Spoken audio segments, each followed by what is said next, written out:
would get in with, you can raise your hand. Appreciate it for folks who need to take a seat.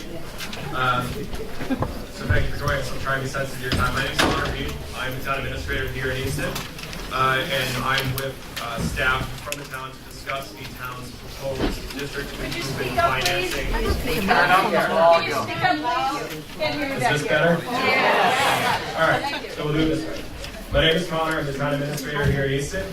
I'm here tonight with staff from the town to give a presentation of the town's proposed district improvement financing plan for the Five Corners area.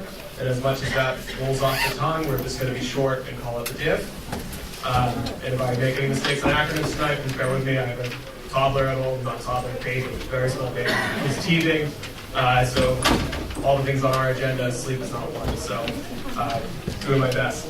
So joining me tonight is the Director of Planning and Economic Development, Stephanie Danielson, DPW Director Dave Field, and the Assistant Town Administrator Mike Blanchard. I'd also like to take a brief moment just to say thank you and recognize all of you for being here tonight, and acknowledge and compliment all of you for all of your work and efforts. Thank you, Greg. Because I know that in addition to this meeting, which the town is putting on, that you have been having a lot of meetings, you've been organizing, communicating, not only just about the DIF project, but about the Five Corners sewer, and a lot of the things in between. And so I admire that effort, and I appreciate you being here, so thank you.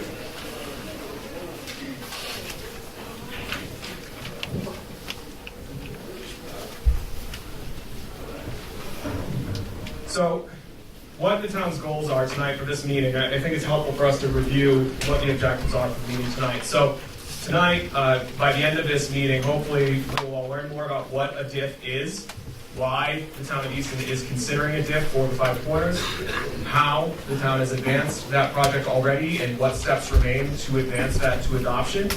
And ultimately, what I think is most important is what does that mean for the broader town of Easton and community, and particularly for folks who live in the Five Corners district. To try to accomplish these objectives, I ask that folks hold your questions to the end. I realize we have one mic, so we're going to be sharing. We'll pass that back and forth. We'll try to answer any questions people have through this presentation, and if you missed it on your way in with the refreshments, there is a one-page handout that is a summary of key points of this presentation, as well as some FAQs that we've received. So if you didn't grab one of them on the way in, please do. On a similar note, I want to remind everyone in attendance that we're here to discuss the DIF program and the DIF district, and we're going to touch on the Five Corners sewer as it relates to that, and obviously something of interest to many people here, which is the betterments associated with the Five Corners sewer project as it relates to the DIF program. But this is not a betterment workshop where we're going to be reviewing individual properties and the estimated assessments that those properties received back in October. If you have not received that information, either if you weren't at the workshop with the Board of Selectmen in October, or the packets of information did not make their way to you when we mailed them after that meeting, I ask you to take Mike Blanchard's contact information as the Assistant Town Administrator up here that many of you have met and spoken with at length about this project. His business card is available in the back room. I ask you to take that, schedule a meeting to come in if you feel that there's any information the town used in the preliminary betterment forecast about your property that is not accurate. We want to meet with you. We want to make sure that stuff is correct. A couple other notes before turning this over to get into the DIF itself. I want to address something that came up today.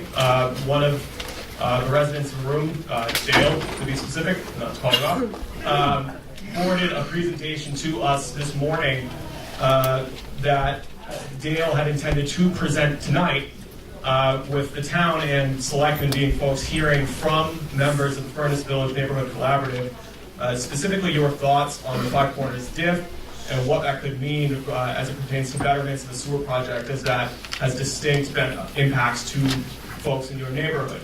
So that was not something that we were aware was being planned, and so tonight is not a selectmen's meeting. We have requirements under open meeting law. We need to post an agenda. And while there are a couple of members of the board who are here, they cannot deliberate or really opine and weigh in on the DIF tonight. That being said, the whole point of tonight, the spirit of tonight, is a community input session. We want to hear from you, and we don't want you to feel that the board is not included when I say we. The board also wants to hear from you. So I've talked to the selectmen. We're going to have the next community info session which was going to be on April 4th. We'll post that as a selectmen's agenda, and that presentation can be on that agenda so that the collaborative can speak directly to the board at that meeting. So I just want to be clear, that presentation is not happening tonight, but it will occur, and we'll do that together with everyone in the room. So I appreciate Dale reaching out ahead of time and working through that. Finally, I just want to say we're trying to be sensitive to everyone's time again, so hold your questions to the end if you could. Finally, this meeting is being televised by ECAT, one of the many folks standing in the back of the room. So at the end of this presentation, when we're doing any kind of Q&A, I'll ask you to come up, we'll give you the mic, if you could just state your name and address for the record, and so we can follow up with you with any questions that we may not have specifics on tonight. So I appreciate all of you being here, and I'm going to turn this over now to Stephanie to discuss the specifics of the DIF project. Thank you, Connor. And thank you for joining us and this opportunity to share with you what the DIF program is and what it's about. So first, what's district improvement financing? This is a financing tool that allows communities to designate a portion of new growth in a district in which the community is making infrastructure investments and use that new growth to help pay for the cost of that infrastructure. So it also allows the town to identify specific capital investments it intends to make within a targeted growth district and set aside that portion of new growth. One of the things a DIF is not is it's not a new tax, it is not a tax rate increase, and it's not a special assessment. It also is not a guaranteed revenue stream. Again, it's based on a projection of new growth that could occur in a district because of the improvements that the town is making in those investments. So in the instance of Easton, we're planning on borrowing against that debt and then setting aside a portion of the new revenue growth to pay for those infrastructure costs.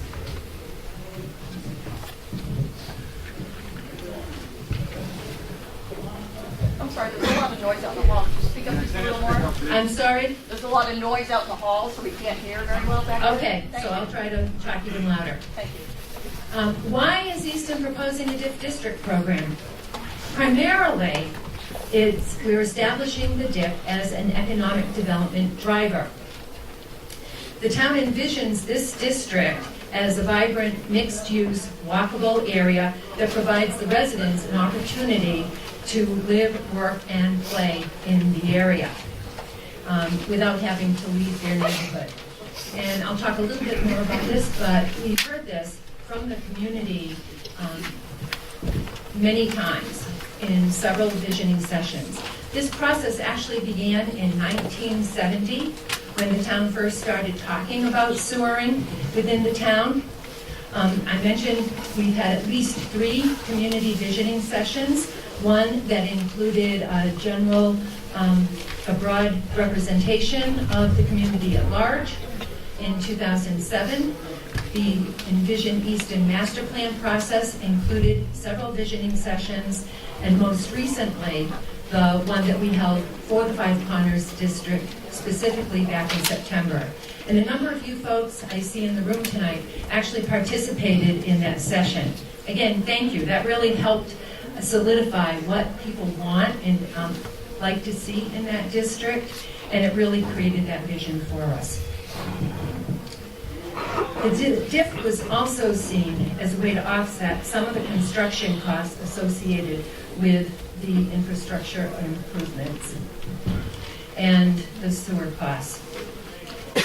So, coupled with the other finance tools that are being used, like the betterment assessments, general municipal borrowing, any mitigation funding that the town may receive for development in the district, and the town will continue to seek available, eligible grants for the sewer project, including the Mass Works grant. I think some of you are familiar with that program where the state will help fund infrastructure costs for areas that are targeted for economic development and growth. Possible future benefits of the district in setting up the DIF program is that we can pay for additional infrastructure projects. Now again, these are potential. So depending on the level of realized growth, if it exceeds the conservative estimate that was derived from Camoin Associates, the consultant we worked with, then those funds could be directed towards other projects like roadway widening and roadway improvements, traffic management. Everyone is probably pretty familiar with some of the congestion along that Foundry Street corridor, and particularly at Quanticut Avenue. And sidewalks and bicycles, pathways, trails that link the neighborhood to the various recreational opportunities in the district, as well as the other business opportunities. One of the things I did mention when I talked about economic growth is how much the type of businesses that we can actually see go in the district have been constrained over the years as a result of the lack of sewer. We hear frequently that people want to see more restaurants in town, both because people like to go out to eat and they like a variety of choices when they're looking for places to dine. Also, that's a revenue generator for the town as well. But because of the lack of adequate sewer treatment in the district, there have been a number of properties that just haven't been able to attract that type of business to the area. So what has the town done to advance the DIF programming so far? Back last year at town meeting, and it started ahead of the town meeting vote, you know, we became familiar with this type of programming, understood that it could work for the district, and went to town meeting and sought funds to pay for a consultant to help us do a feasibility study and determine if it was feasible, if enough new growth could be realized to help pay down the sewer costs and be a DIF revenue generator. That was voted, and the funds were appropriated. We sent out an RFP to seek proposals from competent consultants, and as a result of that process, we contracted with Camoin Associates. They are a highly respected economic development consulting firm that works throughout New England.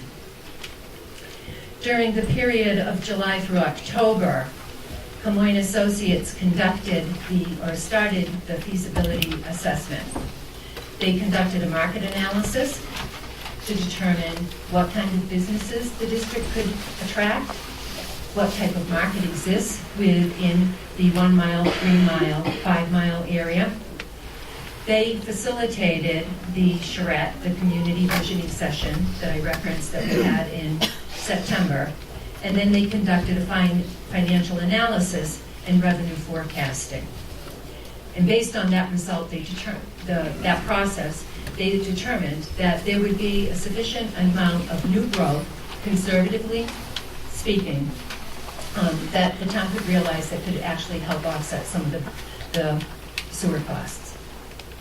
That feasibility report was presented to the Board of Selectmen in November, and then from November through January, we worked on developing the financing programming master plan, which is what you need to actually implement your plan, your program once it's approved. It includes what projects are going to be covered, it talks about the management of the program, and it talks about what percentage is going to be set aside. It also provides the financial analysis. That master plan was presented to the Board of Selectmen in February. And I think at this point, I turn it over to Connor, who's going to tell you where we go from here. Thank you, Stephanie. Just one moment. Catch up with my notes. So the town has been working in the broad in a broad sense for decades on sewer planning. The town's been working specifically looking at the sewer districts we now have for the better part of the past decade. Town meeting established sewer districts in 2010, including the Five Corners. And as part of that, as Stephanie alluded to, we had looked at the overall financing for this project over a year ago, looked at DIF as a tool and said, okay, well, let's explore that and do the work to advance that if it makes sense. So we have a feasibility study done. There's been a draft DIF program presented to the Board of Selectmen.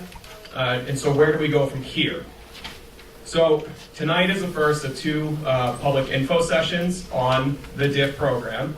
As I had mentioned earlier, that second one is now still going to happen. It will be April 4th.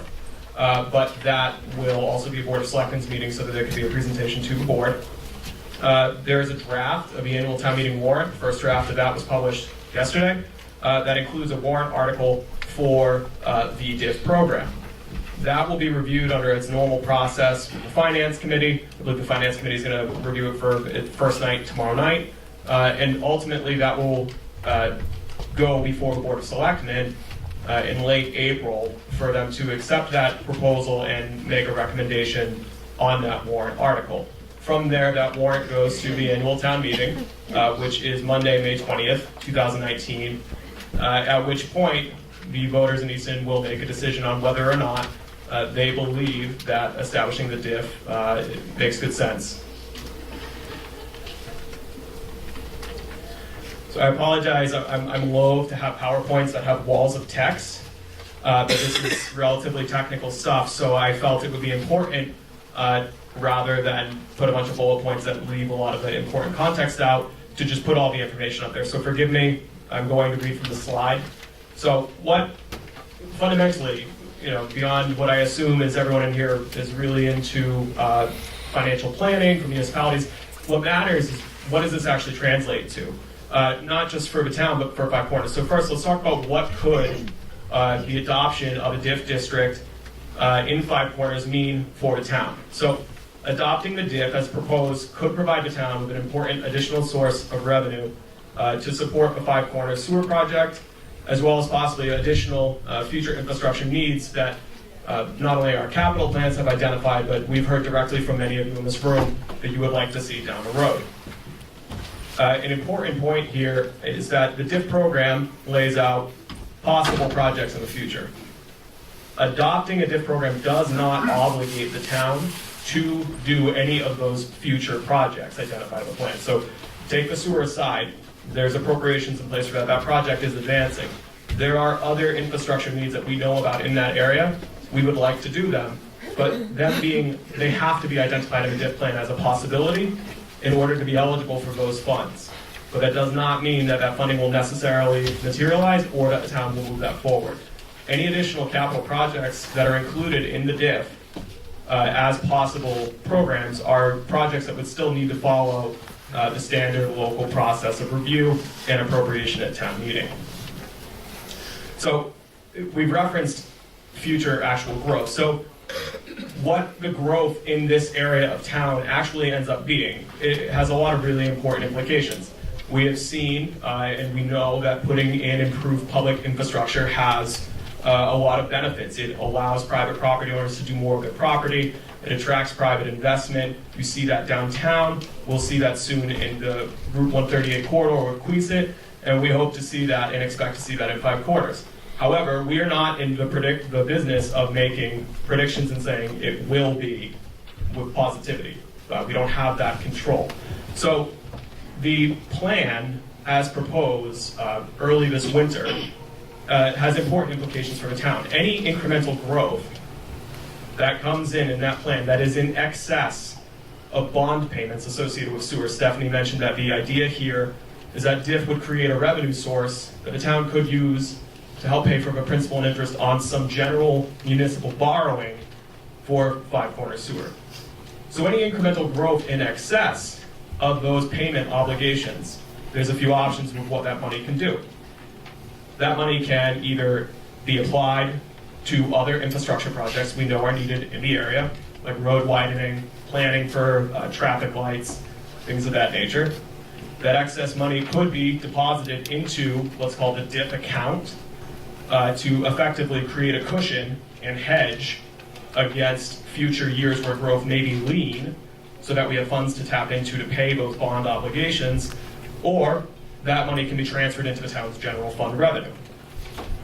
On the flip side, if incremental growth in a given year is not sufficient to pay a bond payment in that year, that payment still has to be made. So that payment would need to be funded either with excess DIF revenue, as I mentioned as one of the possibilities before, or out of the town's general debt service budget. And so that's a really important piece here, because this is not proposing taking any existing revenue that's here today out of the town's general fund, but it is proposing earmarking half in the current plan of future growth in this district that's related to sewer to help pay for that sewer. But there is a cost for that, and that cost is that in lean years, if that money has not been set aside in excess, those payments still need to be made by the town.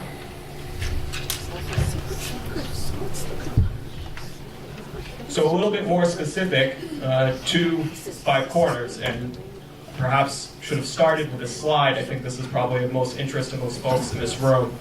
I want to touch on the possible impact that this DIF plan, as proposed, could have on the Five Corners and the folks who live in the Five Corners area and have property in the sewer district. As many of you have heard from me, Dave, Mike, Stephanie, a variety of town officials, we provided preliminary estimated betterments for this project last fall. Not because the project is so close to completion that we know what it costs, but because we wanted to be transparent and put that information out there. There are still really important data points that are going to drive what betterments look like. Not the least of which is that the largest single cost of Five Corners Sewer, which is the second phase of construction, which is going out to bid shortly, we have not gotten those contracts in. And even once you do get a bid in and execute a contract, you cannot, under the law, assess a final betterment until the project is done and you know the costs. So I understand that timing can be frustrating. It feels frustrating for us too, but it's important for us to be clear and have all of these caveats that this is preliminary information. It's the best information we have, but I want to be clear that this is based on what we know today. It is subject to change. All of that aside, what does this necessarily mean for folks in this room? So the DIF revenue could finance a portion of the borrowing costs associated with this project to offset and reduce the total dollar amount that needs to be collected through the assessment of betterments. The current DIF master plan projects incremental revenue of approximately $7.1 million over a 30-year period, which, when you account for interest, can pay for approximately $4 to $5 million in principal on the town's overall borrowing profile for a project that is in total estimated at just over $24.25 million. So what this translates to, I apologize for how long I'm taking getting to this, is an estimated reduction. In October, we gave a preliminary per SBU forecast, per basically single family is the rough equivalent betterment forecast that was up to $32,000. We believe that with the DIF plan as proposed, that could reasonably be reduced to approximately $25,000. So again, I cannot stress enough that this is preliminary. There's a lot of cost drivers that still need to be hammered out, and we will have additional betterment workshop meetings in the future. Once we get bids in and a contractor on board, and we have a contract price, we'll take a look at that contract price. We will take a look at whether or not town meeting ends up adopting the DIF, and we're going to have another workshop where anyone who owns property in the district gets invited directly to come into a selectmen's meeting, meet with our engineers again, and talk about the formulas that we're using to drive these assessments. But the big takeaway is that as it's currently proposed, the DIF in Five Corners could reduce that estimated betterment from 28 to 32 down to 25,000.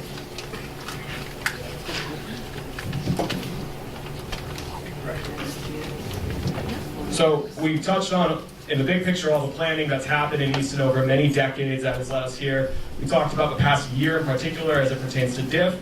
Here are some important dates. Again, some of these could change depending on construction timing for moving forward from here.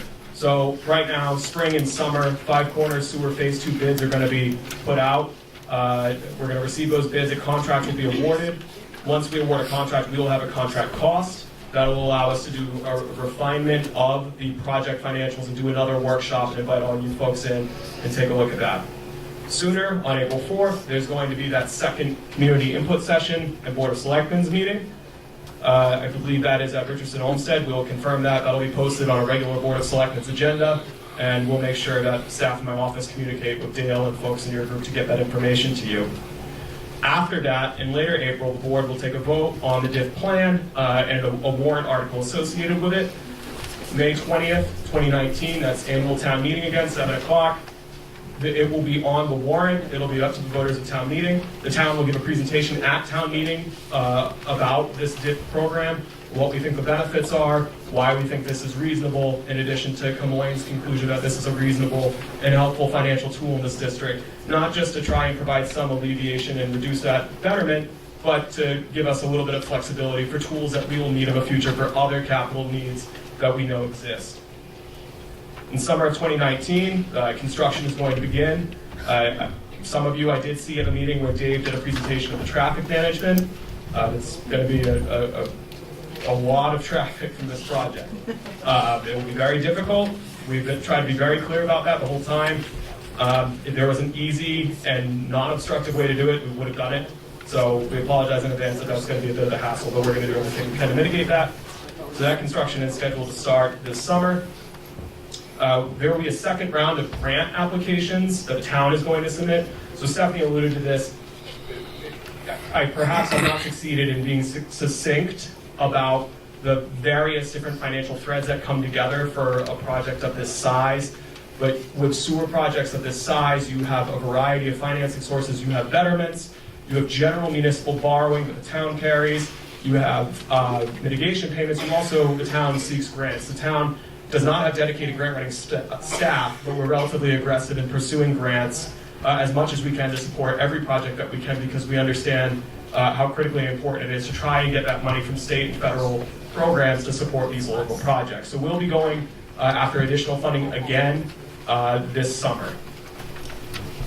The project will shut down in the winter. It'll resume in spring, and the project, if it moves according to schedule, will be completed by the end of summer, slightly before which connections to that sewer can begin. And the last 2 points, starting with bold, again, these are early estimates. If a project moves according to schedule, if it is complete by the end of summer, the earliest that the Board of Selectmen, as sewer commissioners, it's same people, two bodies, would vote the final betterment. So we've been talking about betterment specifically with this group since October of last year. We've been talking about the DIF since spring of last year. Betterments will not be finalized until project costs, other financing sources, DIF, all of these things come in, and we have a better idea of what that is, and that's required by law. And that will not happen at the earliest until the end of next summer, 2020. And if that is done at that time, the earliest that a betterment payment would be on anyone's tax bill would be January 2021. In summary, and I should apologize more because this is like 6 or 7 wall of text slides. Five Corners Sewer and Economic Development has been underway for over a decade. The DIF has been being explored by the town for more than a year. We did the feasibility study with Camoins last year, something we did not necessarily point out, but I think is important.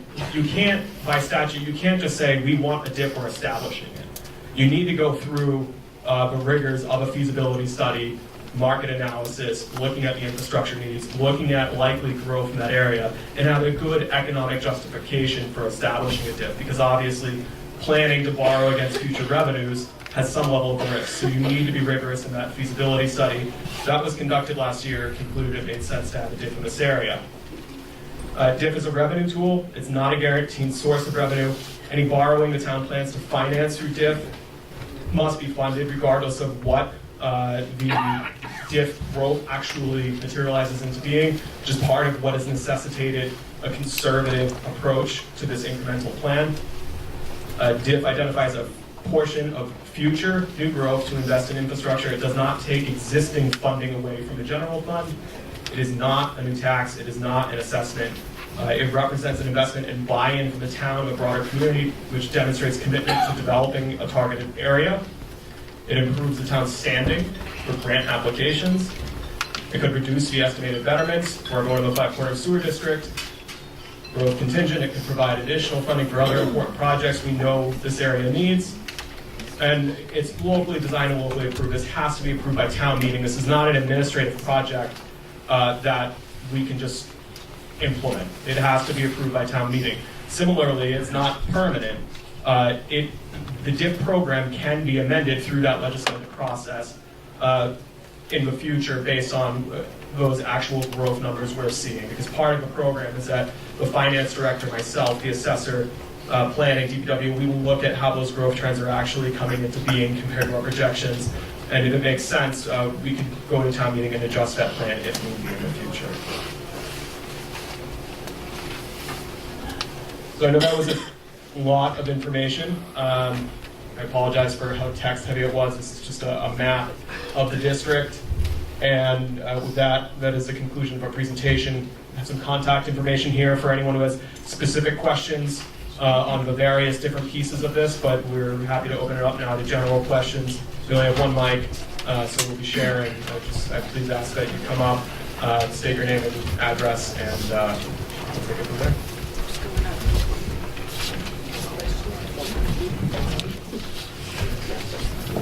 Thank you, Connor. Dale Carrister, 21 South Street, and as many of you know, I'm here not only in the individual capacity, but on behalf of the Furnace Village Neighborhood Collaborative Group.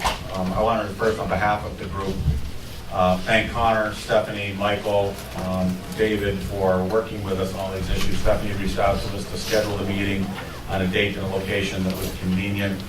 We've had multiple meetings already with Connor and Stephanie and Michael regarding the issues, and we expect to have continuing communications with them. I also wanted to thank David Field as well. We reached out to him about some of the anticipated traffic issues and have corresponded with him in an effort to, when the contract bids are put out, to do things in a way to help alleviate some of the harm for our businesses. And just by a show of hands, how many folks live or work in the district who are here? A large majority. So on behalf of the Furnace Village Neighborhood Collaborative Group, especially for those who are at home, we want to make very clear we are most firmly in support of the DIF program and intend to work collaboratively and cooperatively with the town to help make this program a reality and have it voted at town meeting. And I can't emphasize enough the importance for everybody getting out, everybody that you know, to lobby them, encourage them to come to town meeting in May to help make this project get approved at the town meeting. I do want to have a couple of comments, Connor, as I mentioned earlier today. And Connor, I apologize. I had just sent the PowerPoint presentation this morning as this was sort of supplanting my regular full-time job. Connor asked if we could agree to put off the PowerPoint presentation, which he did. We've agreed to do, and that's going to be at the Board of Selectmen meeting. So for those folks, I hope you can come to that one as well. That's the second public meeting, and I understand it'll probably be in one of the school districts or just the schools. For an open meeting for everybody to attend. What we wanted to kind of get across is that for the impact, this is inextricably intertwined with the betterment for all of us, and we're hopeful that the town officials, the town boards, and the voters in particular will do everything they can to help have this DIF approved because of the financial impact. We're glad to hear that what some numbers are starting to look like if the DIF is approved.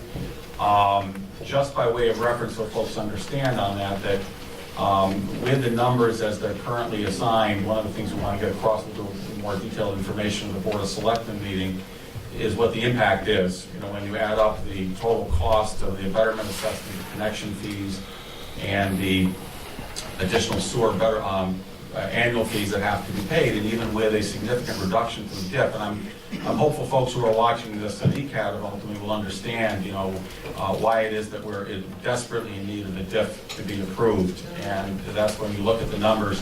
there's still, when you spread it out over 30 years, the additional costs are going to be approximately $40,000 for an average homeowner, over and above what they would pay if you're putting in a septic right now and with the annual cost going forward. So we are hopeful that the town will work with us. Our goals are to try to get the DIF approved first and foremost, and number two, to work with the town to do what we can to get additional sources of funding approved. And one of the things we're also interested in doing tonight is just getting folks around town to have an understanding of how the costs work and how it impacts folks. There's $16.8 million, as I understand it, from the betterment that's getting allocated amongst 577 betterment units. And that's basically going to be spread amongst 270 residential properties and 57 business properties. So it's a huge impact on us. And to be clear for the town, we're very much supportive of the fact that this will help with some of the economic development for the benefit of the town. I understand the town as a whole has voted against some of the tax overrides. But it's going to be a huge burden on us to help generate, with this investment, some of those funds for the benefit of the town. So we understand there's a balancing.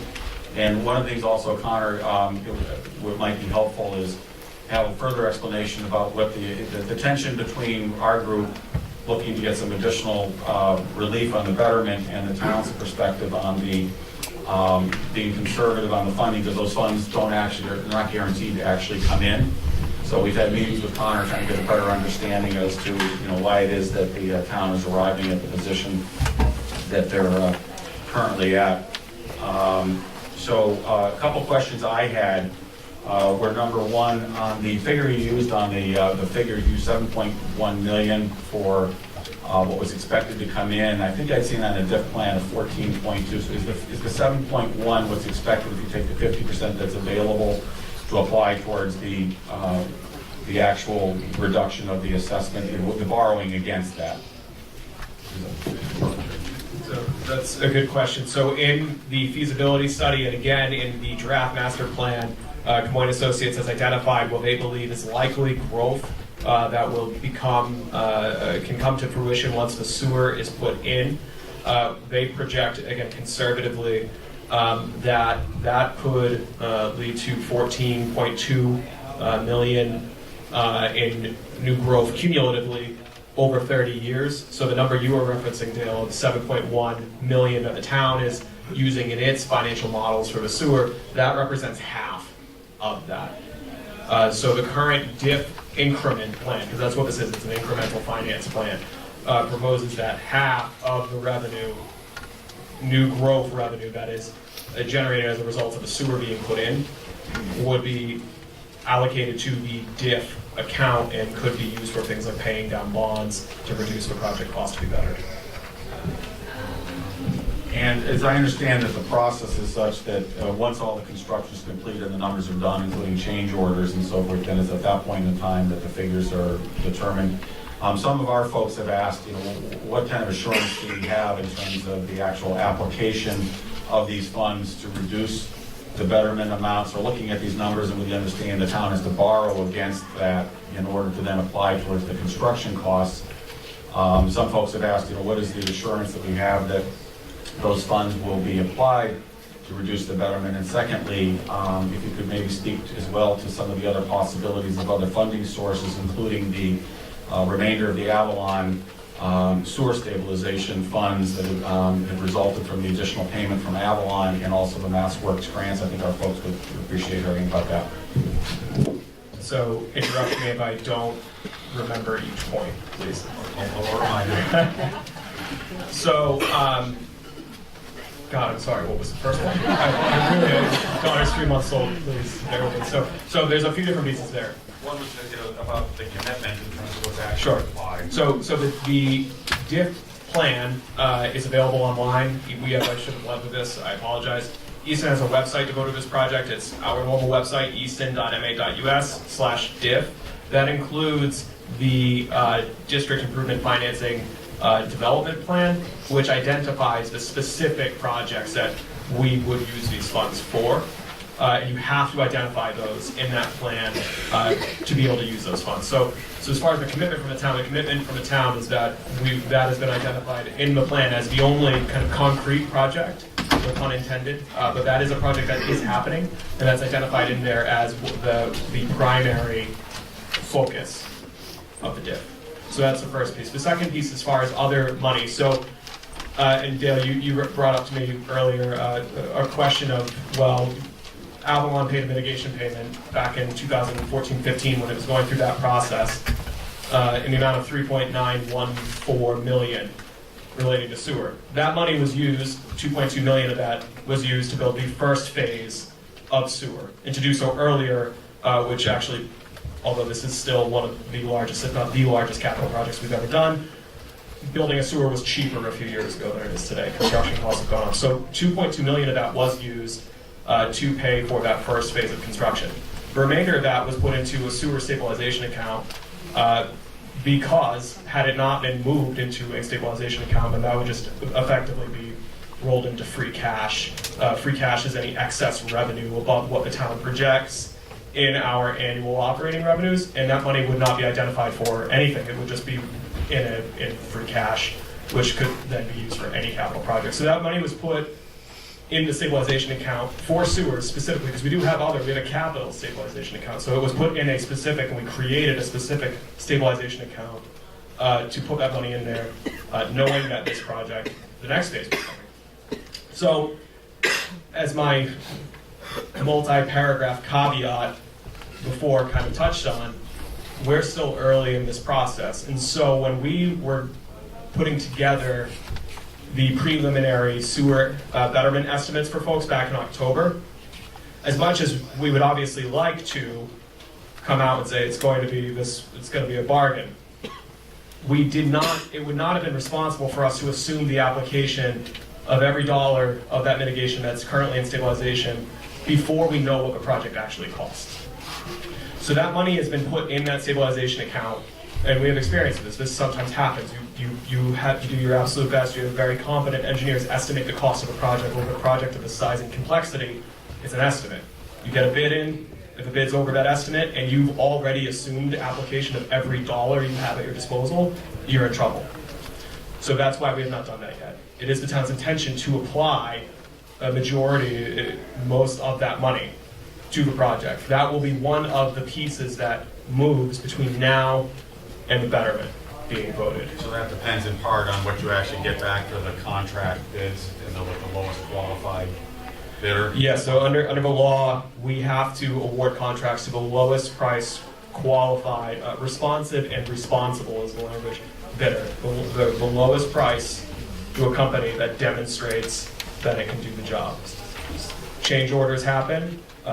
There can be, especially I think there are parts of this project that are going to be many feet down the ground. You know, you have plans, you do test borings, but when you open up the ground, things can change. So again, the reason why that money was not programmed into the initial assumption is not because it is the intent of the town to keep that money out of this project, but it's so we have that money there as the details of the cost become real, and we have it there before any final betterment is voted. And then the final piece you brought up was grants. So the town did receive a grant for this project. The town is pretty proud of the amount of grants we received. We received $225,000, which is normally a nice article in the paper. It's 6 figures of money that didn't come from taxes. It's pretty great. However, this is a project that's 24+ million, so won't represent a massive reduction in your betterment. But so we have received some funding already from grant programs for this. We did apply last year to the MassWorks program. It's a competitive process. It's not a guaranteed process. We will seek funding through that program again this year. That is one of the benefits of the long construction window is we have time. And when you have time, you have options. So we'll be going back for additional grant funding again this summer, even after the project is being constructed. And anything we receive there will be part of the calculation that will ultimately lead to that final betterment. One last time, and then I'll hand over the mic. I apologize for monopolizing it. One of the things we wanted to get across as a major concern in our group is that there may be some belief that this is a zero-sum game when you compare what you have to expend in terms of a new septic and associated costs with it as opposed to the paying the betterment. And even if one equates the cost of the betterment reduced down to $25, we're putting a $22,000 or $25,000 new septic system in.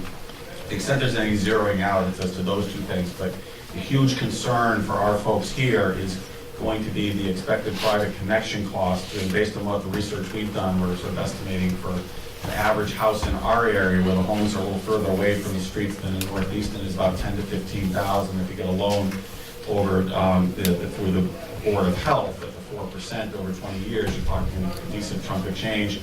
And then in addition, the annual sewer fee, which we understand is on the average is calculated $2.40 a day, or about $850 per year.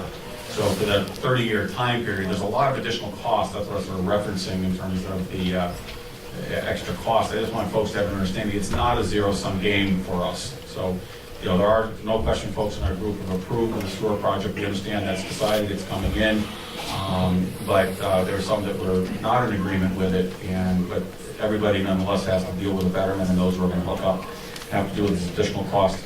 Before I hand the microphone over, I just wanted to say also thank you to Dottie and Tom and Craig from our Board of Selectmen for being here.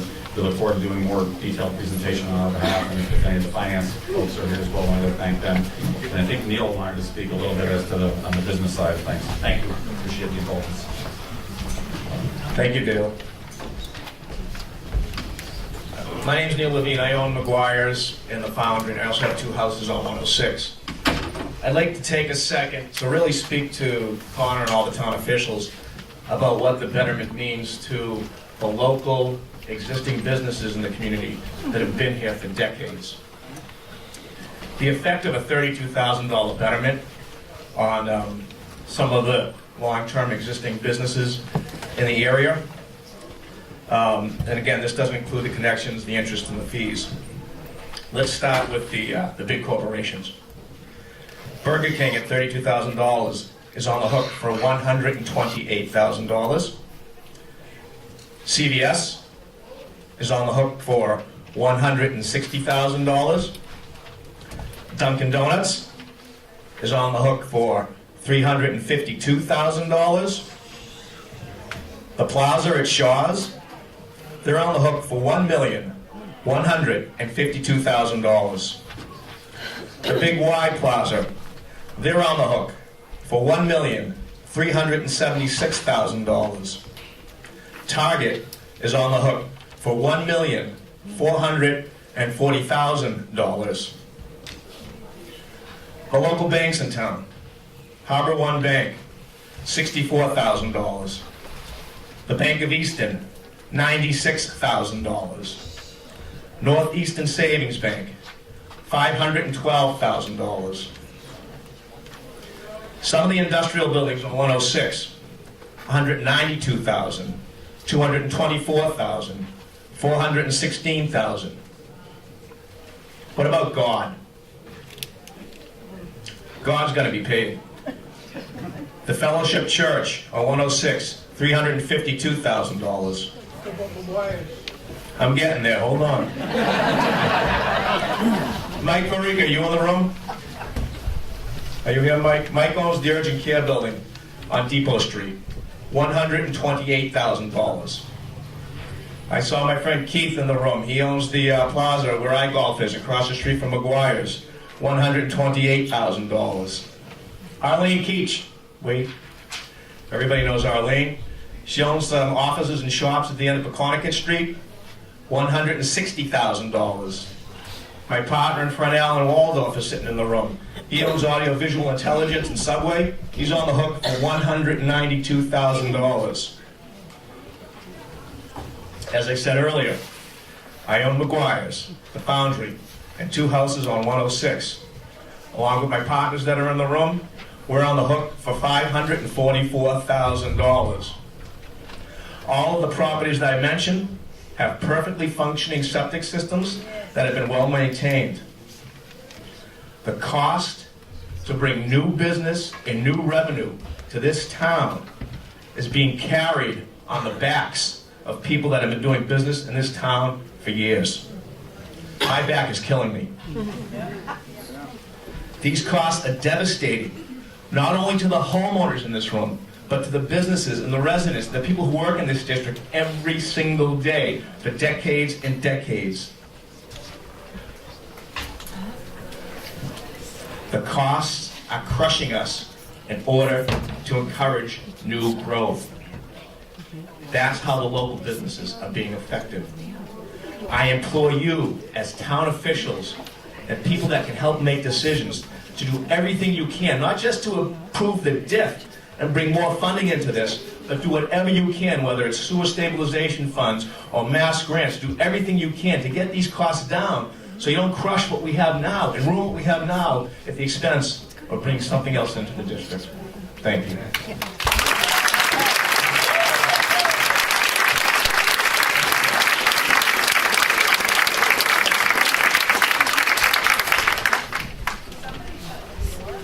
Oh, sorry. Thank you.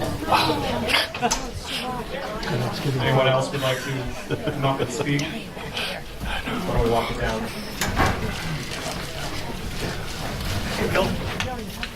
Open the door on your way up there.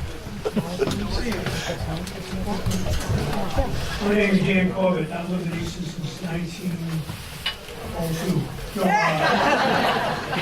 1983. I've been down here for walking, but moving for a better, peaceful part of the world than it was. I've seen the wonderful growth we've had in Easton. Wonderful, wonderful. But at what cost? What it costs, traffic jams are incredible, and I know how to address that. I just don't understand a couple of the things that's going on. Since I live in a condo complex, I think it's 100 units, 140 units, and he told us we're going to pay $28,000 to $30,000 per unit. Well, if there's a house up the street on this property that's got 5,000 square foot, my condo is 150 square feet, is he going to pay that much? They're going to pay that much more because they're single family units, or they're going to pay less?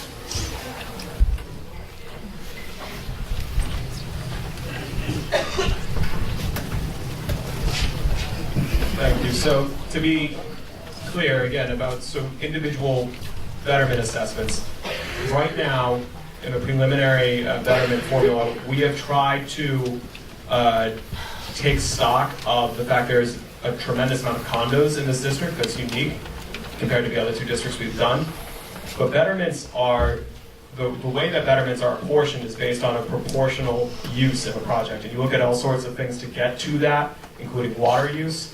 One of the things that we've tried to do in the preliminary estimate for condos is also look at the size of the condo, because it is not the intent for a 1,100-foot one-bedroom condo to pay a comparable betterment to a four-bedroom single-family home. And so right now there is a sliding scale of from half to 3/4 to 1 betterment for condos. And if yours specifically you think was not looked at correctly, the square footage is incorrect, we need to hear that from you, but we need to sit down with Mike and get that information and look at that when we're continuing to refine that formula. There's 104 units in place. They're all 1,458 square feet, or slightly larger. So I'm assuming you're telling 104 units are going to pay $3 million towards this project. I don't have the numbers. Well, those are the numbers. Those are the numbers. Those are the numbers. Okay. And the fact is, do people care about how old the people are at Gaslight Village? Oh my God, you're old. I'm one of the younger ones.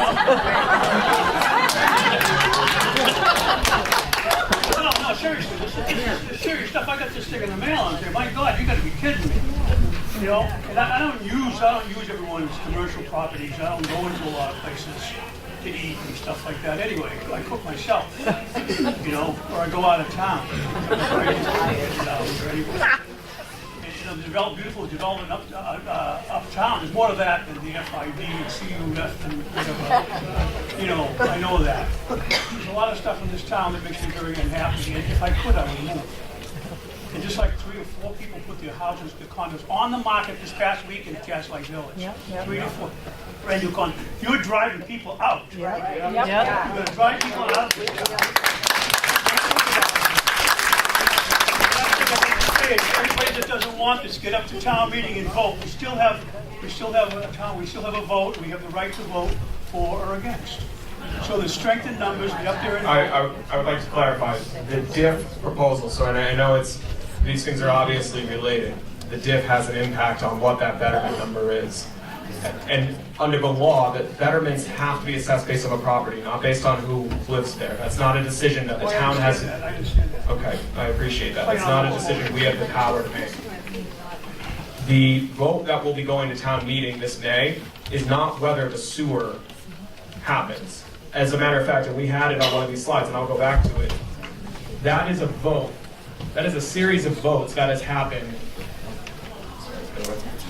at numerous town meetings for many, many years. The sewer is going to be built. The question in May for voters at town meeting, forgive me, is whether or not we establish the DIF. And that DIF could have a really positive impact, bringing that estimate down from the number of 32 down to closer to 25,000, which I fully understand is still a significant cost, but it is equitable with more recent sewer projects like Queesit that we've done. But as far as town meeting voting on the sewer project itself, the town had a draft comprehensive wastewater management plan that looked at sewer needs in this community in 2004. That plan was finalized over 10 years, and in that period, in 2010, the town meeting voted to adopt 5 sewer districts, areas that the town has determined from an environmental standpoint and from an economic standpoint most need public wastewater treatment. And those 5 districts include the 5 Corners. 5 Corners is the 3rd project we've now done since town meeting voted on those sewer districts in 2010. Town meeting did not just vote on whether or not we would have sewer districts which would be targeted for sewer construction. Town meeting voted on this project alone. We didn't bring a slide that shows all the other town meetings where other sewers were talked about. But town meeting has voted on funding appropriations for this project in 2015. Numerous votes. One was for design, one was for the purchase of capacity from the town of Mansfield, because that is where this wastewater will ultimately be collected and transported. In 2016, to appropriate the funding to do the first part of construction. In 2018, to appropriate the funding for the next phase of construction. So whether or not this project happens is not being voted on at town meeting this May. The question this May is whether a DIF district that has the benefits we talked about tonight gets established. So I want to be clear. So what you're saying is that the sewer is going to no matter what, we're going to pay for it no matter what. The sewer is proceeding. Okay, so if everyone wants to sell their condo, do it now. People are adding up to get rid of them right now. I'd also like to know where the property going to go. Where there's all this commercial development going on? So I just want to be clear about this. One of the things we're trying to do on behalf of the Furnace Village Neighborhood Collaborative Group, and we have so far about 150 members. If you're in the district and you're not part of it yet, please leave our contact information with either Mary or myself. But one of the things we're trying to do is make sure people understand what's going to be happening on this. Like it or not, the sewer is coming in. Those decisions were made at town meeting a long time ago. I understand there's a lot of anger about it, and I feel your pain. You know, we're all feeling the pain. And there's some separate issues that the condo folks have, and I had a conversation with Connor earlier today, and he's going to have a meeting with some of the condo representatives, I think sometime next week, to deal with some of those issues. And Alice, if you're here, you should come up and talk. I know you wanted to talk about some things. But if we go to the town meeting and this DIF is not approved, we are all going to be paying a lot more money.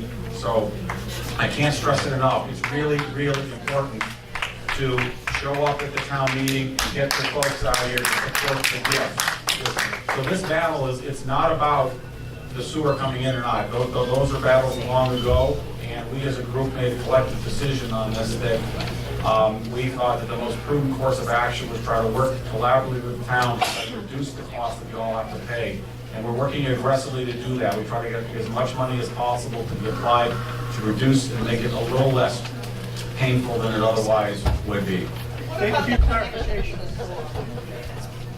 So it's going to vary depending on your particular property. You know, There's a lot oh, of... sorry. So the question.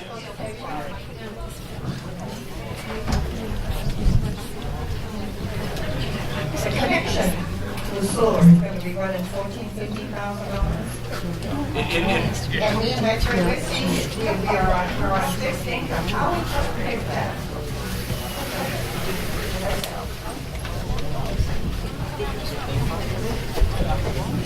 So, to be clear, the question about what does it cost an individual property owner to tie into the sewer, that depends on the layout of your property.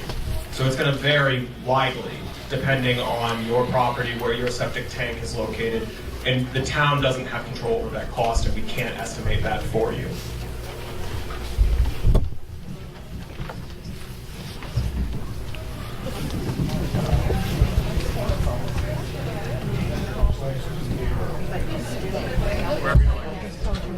My name's Bruce Kane. I live on Lamplight. Can't hear you. Can't hear Oh, my name's Bruce Kane. I live on Lamplight Lane. And my questions are basically on the DIF. Would you be able to move the slide to the summary slide you had, please?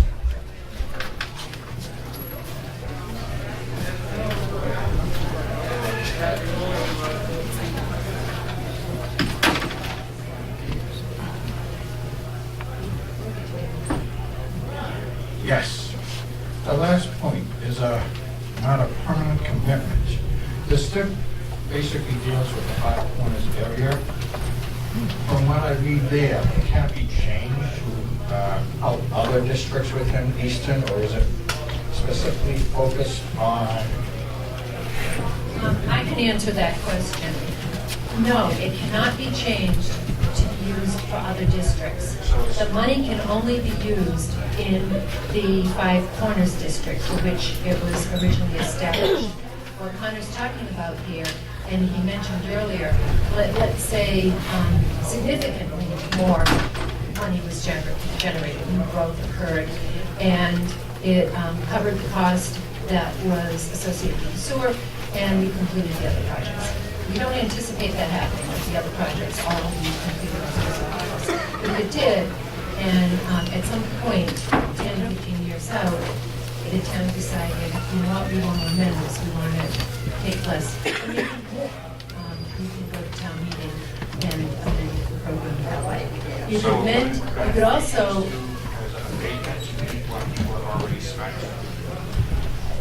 Connor, that's a betterment question. So the current, the way the timing is working here, if this DIF is established in 2019, betterments need to be voted at the end of the next year, perhaps slightly later depending on the construction, by the board. There'll be a public meeting, there'll be a hearing, everyone will get a hearing notice. The plan is not to have the DIF be used as an abatement program. There is an abatement process laid out in the law that's specific to people's individual property impacts. But the DIF program is not intended to necessarily be an abatement program. It is intended to be used on the front end to adjust our financing and bring that betterment cost down to the lowest we can, while still being reasonable in our projections, not over assuming growth, and still preserving some growth for the general fund. Maybe abatement was the wrong word. It generates a lot of money. Some of the sort of being released and more business, which generates more revenue. Why couldn't a higher percentage of it be used? That is a question in the future, that if we're seeing that 5-6 years down the line, and town meeting would be asked to consider through the normal warrant process after the selectmen and finance committee looked at that, that's something that could be done to change the percentaging. But the betterments, when they are voted, are fine. Yep. The DIF master plan calls for 50% of the projected future revenues, correct? And if that's voted on and approved, is that permanent? No, the financing could be amended in the future. Part of the DIF plan is that a group of finance professionals, of town staff, need to annually look at what our actuals, how our actuals are performing compared to those assessments, and we need to publicly then report that to the selectmen on an annual basis. If we're seeing numbers that would justify it changing that would go through the normal process and go to town meeting. If the 50% of the DIF is used to offset the betterments, and then you set the betterment based on the 50% DIF, that will never change, correct? That's right. Once the betterment is voted, it is final. So once the betterment is finalized, that's right.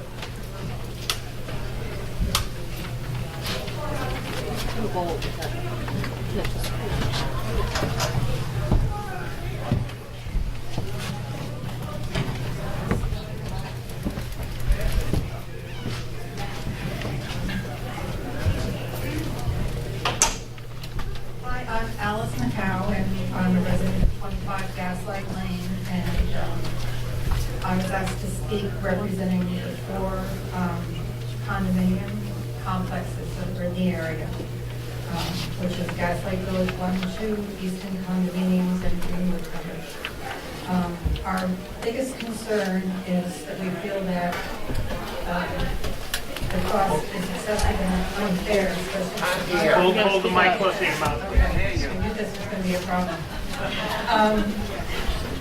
A different calculation was used for our condo betterment assessment that were used in previous sewer projects. Sorry. So instead of us being compared like some of the other projects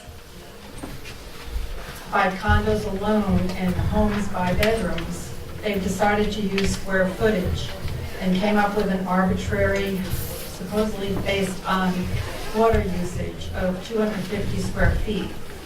So any units under 1,250 square feet only pay a 3/4 or a 0.75. And the rest of us, which is the majority, there are very few, other than a few at Greenwood Village, that are under that number. We pay a full assessment of 1 unit, the same as a 2 to 4 bedroom house. Now, we have a lot of other costs as a condo, and you can imagine there's 193 condos. That's over $6 million that is coming out of the condos right now. So we were going to bring up trying to look at why we're being assessed differently than the other projects that were brought forward. So different from a single-family home, right? And we're having a meeting next week. We will meet with the town to discuss this, just to help out all the condos, see what else can be done, because we pay the same taxes as a single-family home, yet we have a lot to maintain in our own properties. As far as our roadways, we do our own snow removal, we have our own sidewalks to repair and maintain, we pay our lighting, and our sewer lines are all underneath ground and they're spread out over the whole area. And we don't get any assistance from the town at all. We have to pay for our own services. But we can only facilitate 1 bedroom. That's Right, and right now, there is a zoning restriction on the condos in this part of town that we can only sell them at 1 bedroom. So that means we can never convert a den or another room to a second bedroom. And we can't really improve our properties by adding a garage or adding, more space, a family room. We are set. So here's our units, and they're not high-end condos. You may not be aware, all the newer ones are very high-end. Adding 30,000 is going to be difficult to sell our units, not only just to be able to come up with the money. Many of us are either single, a couple, retired. Most of us, 30,000 on top of the value of our condo is a lot. And we understand it. The burden is on everyone, and we want to see all the monies we can find so we can reduce the burden for everyone, the businesses, the single-family homes, and the condos. Thank you.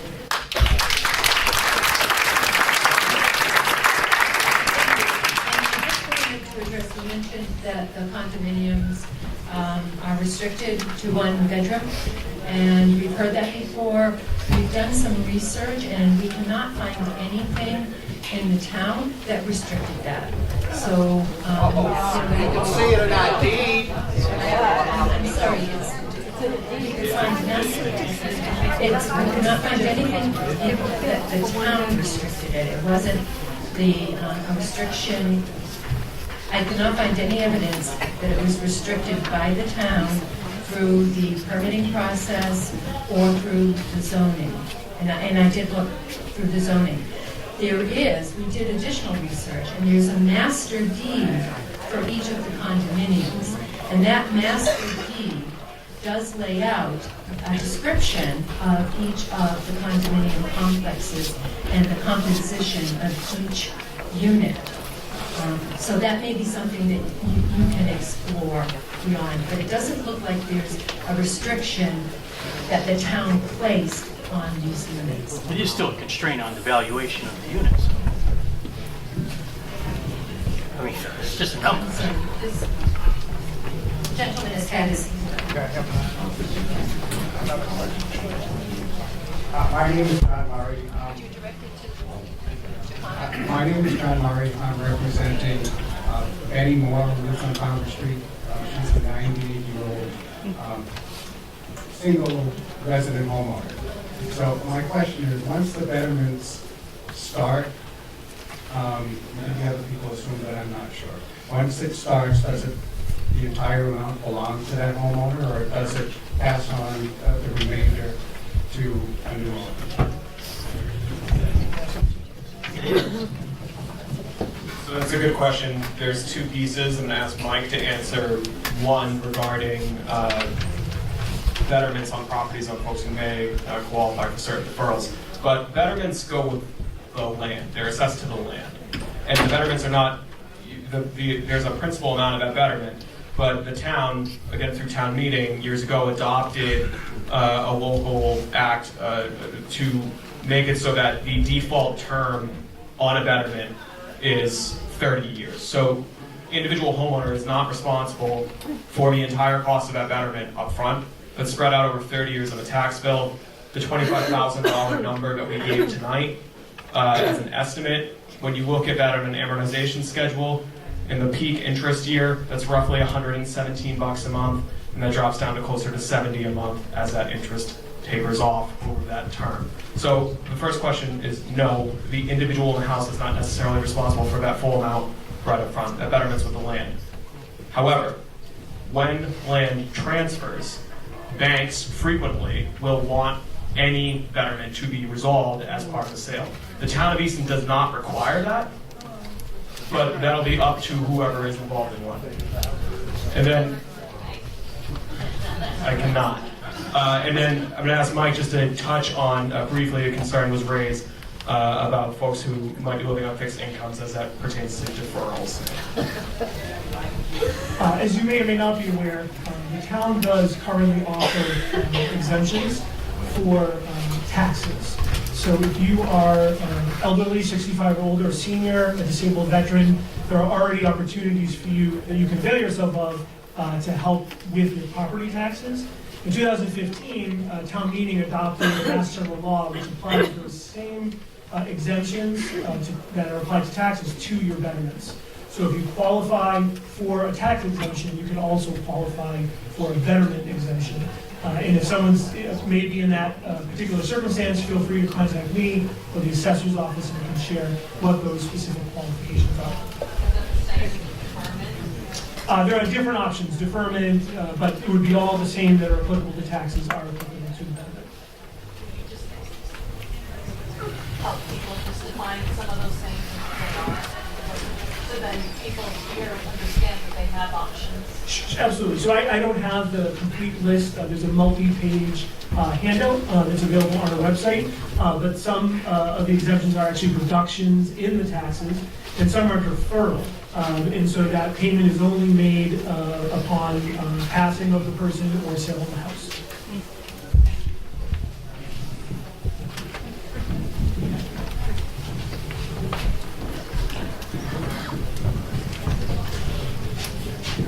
Hi, Steve Logan. We do have a place at Gaslight, but I also have a piece of property in Canton on Mohawk Road. And they base it on the number of lineal feet. 127 lineal feet of frontage. $1,500 was the total cost to put the sewer in. The water that's going to be improved is going to help everybody from here all the way to the ocean. There has to be more federal funds available than overlooked.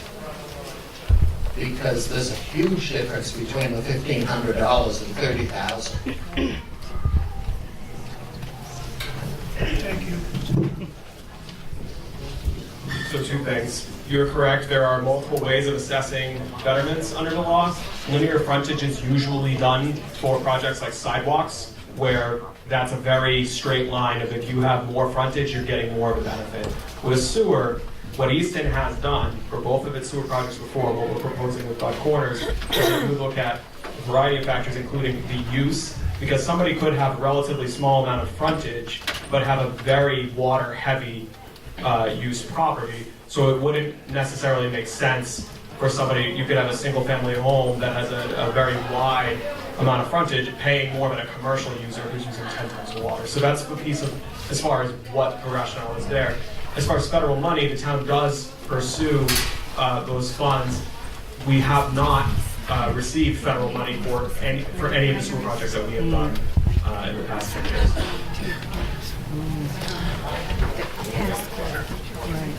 Good evening. So just on that federal funding, back in the 80s, when with the advent of the Clean Water Act, the federal government was paying 90-10. So 90% of the cost of sewer would be paid by federal government if you're qualified. That's gone away. That's no longer available. So a lot of sewer work that was done. I used to work in Mansfield. Their treatment plant was built 90-10 federal funding, and that's just not available anymore. Is there another one that's similar or something that replaced it? These are 5-bedroom homes that had $1,500 assessment. What year was that, sir? This is probably 10 years. Now, even if you doubled it and made it $3,000, that's a big difference between that and $30,000.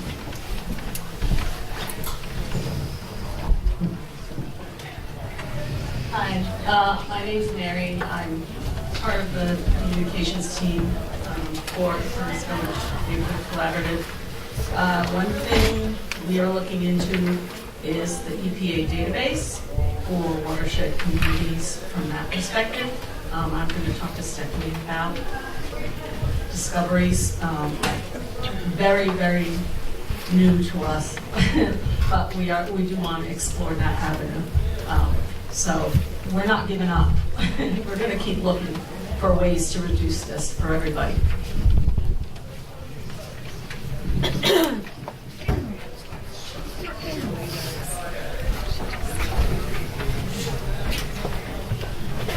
Actually, I think it may be best, okay, we can start a line. Clarence Lee, 460 Foundry. So 2 questions. So I know we're here talking about the DIF mostly. So the first question I have, if this is truly for Five Corners, I'm concerned that the wording on the slide behind you says it could reduce the betterments when the benefit of it stated was about using it towards the betterments. And then as a second question, if we did have an overage between what was paid at first phase, I don't understand why it felt like there was some resistance against just applying it directly towards the construction cost of phase 2. Those are good questions. So the first one, the language could, this isn't a policy document, it's a presentation. So this is saying that if this is adopted, that could reduce the benefit. So that's the intention there. Again, this report is public, it's on our website, it's very clearly stated that this is their intent. That is what the selectmen intend to do. And these decisions are all made publicly at public meetings.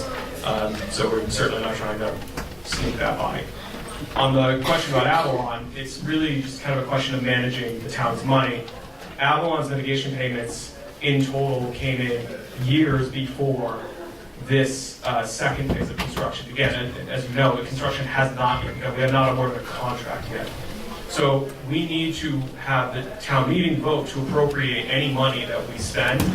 And so we took the excess money of that payment that was made years in the past before we had a contract, we still don't have one, for this construction work, and put it in a targeted stabilization account so that it was identified and set aside from any other municipal use. Because town meeting could, in theory, town meeting could say, with a 2/3 vote, say, we want to take the money out of sewer stabilization and apply it to schools or the police department, fire department. That's up to town meeting.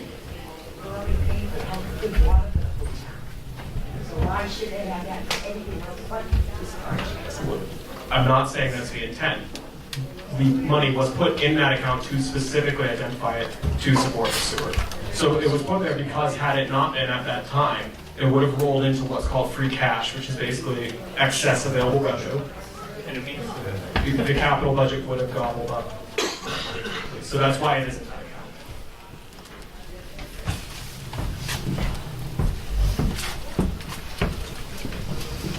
Thank you. Dave Clifton, Gaslight Village 2. I did want to say that I'm happy to see such a great crowd here this evening. Sometimes concerns draw crowds, and all you have to do is to look at that betterment cost, $28,000 to $32,000. That's enough to want to make you be at the meeting. I have a couple of household suggestions, Connor, that I'd like to make. If we have another meeting for DIF, that we try to get the high school auditorium so that folks have a chance to pack as well as have an opportunity to have a seat to participate in the meeting. That's just a suggestion. But I think that tonight, as I look around, I can see certainly a sense of community. It's obvious that we all care. We want to be able to share our ideas. I hope that we can go to town meeting and support the selectmen in pushing this through at the annual. But I also hope that the selectmen will give some serious consideration and other town committees and boards, whether it be finance or what have you. I think it's so important that we not just give support, we expect to get some support from the board in terms of taking some of that sting off of the betterment cost. It's a little too high. When I take a look at the metrics, and I think Alice touched upon it in her presentation, you see the first two projects, they're rated according to the number of bedrooms. And then you go to Five Corners, and it's rated according to square footage. I think we have to be consistent.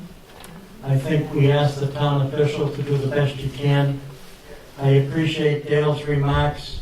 He shows that our committee and the people that come together are doing the best we can to work with the town boards, but we certainly would like to get something in return.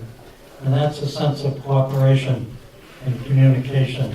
And the idea of doing what you can to take some of that sting off.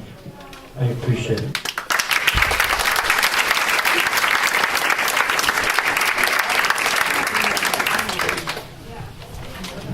I just wanted to respond to Dave's first question, so my apologies for the location timing. I mean, Stephanie reached out to us and asked us where we would like to have the meeting and when we would like to have the meeting. She actually made arrangements for the possibility of having it over at the regional. A number of our folks who are on the committee weren't able to attend on that date, and that location was not available for tonight. So the town bent over backwards to try to accommodate us. And it's a nice problem to have, frankly, to have so many folks out here. And again, you know, what you heard from what Connor talked about, please get out to town meeting and vote on these things. Every town meeting is important. Thank you, Dale. And well taken. The next meeting, I believe, is scheduled for Richard Olmsted, so we will definitely have overflow capacity. Ted Orson, Gaslight Lane. The sewer does not increase the value of our condos. and the betterment decreases the value of our condos, is that considered when the next assessment is done for real estate tax purposes?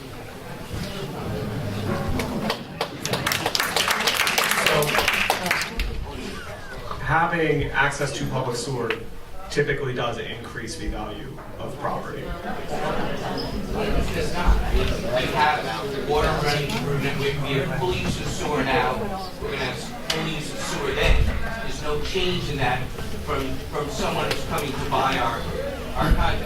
It doesn't increase the value. It may increase the tax base of the town, but it doesn't increase the value of our specific condo.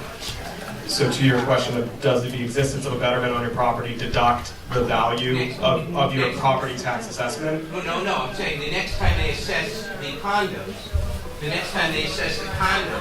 will the betterment and the decrease in the value of the condos be considered as part of the assessment of each of the individual condos? You're saying the next time they assess, I'm not sure I follow what. For real estate purposes. Right, so we have our houses assessed at a certain amount, and we pay a tax rate on that certain amount.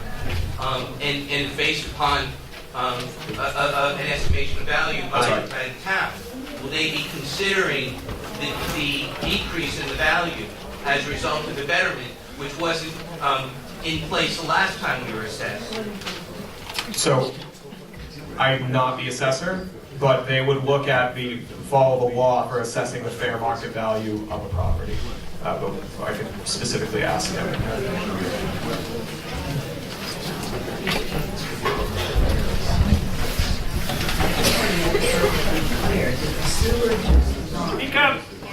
The sewer does not give appreciation, market value, increase in value in our properties. Because either you're going to have sewer or you're going to have a Title V approved system, one way or the other. So it doesn't increase our marketability. It might make it a little bit more saleable if somebody comes and would prefer, you put it on, have your husband paint it, maybe somebody's going to prefer that. But you have to have a septic system. So it does not increase the value of our property.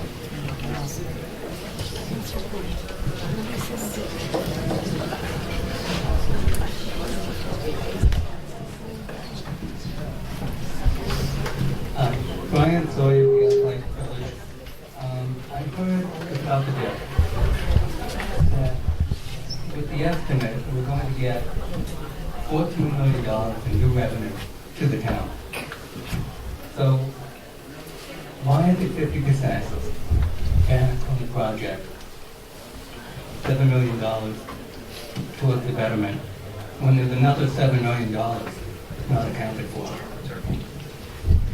Good question. It's about the incremental revenue split identified in the DIF plan, which is why, if the DIF has identified possible new growth of 14 million, does the DIF plan identify only a portion of that to go back towards the sewer cost? So there's a few different moving pieces there. One is that new growth occurs for a variety of different reasons. There's improvements to property made in places that don't have sewer, expansions of property, things of that nature. New growth is one of the only sources of growth in revenue for the town.